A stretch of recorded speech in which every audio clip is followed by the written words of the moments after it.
एकपटक यो भिडियो हेर्नुहोस्। सहर प्लटिङ हुँदैछ, तराई प्लटिङ हुँदैछ र युवा विदेशी छन् भनेको मतलब हाम्रो पहाडी भूभागबाट जसरी बसाइ सरेर तराई भूभागमा झर्दैछन् त्यसै गरी यो देशबाट युवा विदेशी छन्।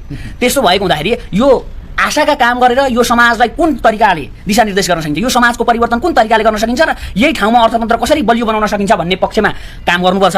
अब यो समाज भनेको एउटा राजनीति भन्ने कुरा सबै कुरा जोडिएको हुन्छ, शिक्षा, स्वास्थ्य, रोजगारी, यातायात, अर्थतन्त्र, कृषि सबै कुरा जोडिएको हुन्छ। त्यसो हुँदा किसान, मजदुरदेखि लिएर सम्पूर्ण पक्षको आवाजलाई मध्यनजर गरेर यो समाजको परिवर्तन गर्नका निम्ति जुनसुकै ठाउँमा अगाडि बढ्न तयार छौँ। साथीहरू, उनी हुन् परवेश दाहाल। जेनजी आन्दोलन पश्चात उनी मिडियामा एकदमै चर्चामा आएका छन्। उनले एकदमै राम्रो विचार प्रस्तुत गर्दछन्। देशलाई कसरी विकास गर्ने, देशलाई कसरी निकास दिने भनेर चाहिँ एकदमै राम्रो विचार प्रस्तुत गरेकै कारण उनी अहिले पनि चर्चामा नै छन्। साथीहरू, उनले एकदमै सही भनेका छन्। साथीहरू, पुराना राजनीतिक दलहरूले यो देशलाई खोक्रो नै बनाइसके 30-40 वर्षदेखि राज गर्दै आएका छन्, तर पनि देशको विकास गर्न सकेका छैनन्। देश एकदमै कमजोर अवस्थामा पुगिसकेको छ। न त यहाँ रोजगारको व्यवस्था नै गरिदिन सकेको छ, न त जनताहरूलाई यहाँ केही सेवा सुविधा नै राम्रो तरिकाले दिन सकेको छ। एकदम बिजोग छ। जनताहरू देशमा बस्न नसकेर विदेशमा गएर आर्थिक लाभ, आफ्नो जीवनयापन सञ्चालन गर्नको लागि बाध्य भएका छन् भनेर भनेका छन्।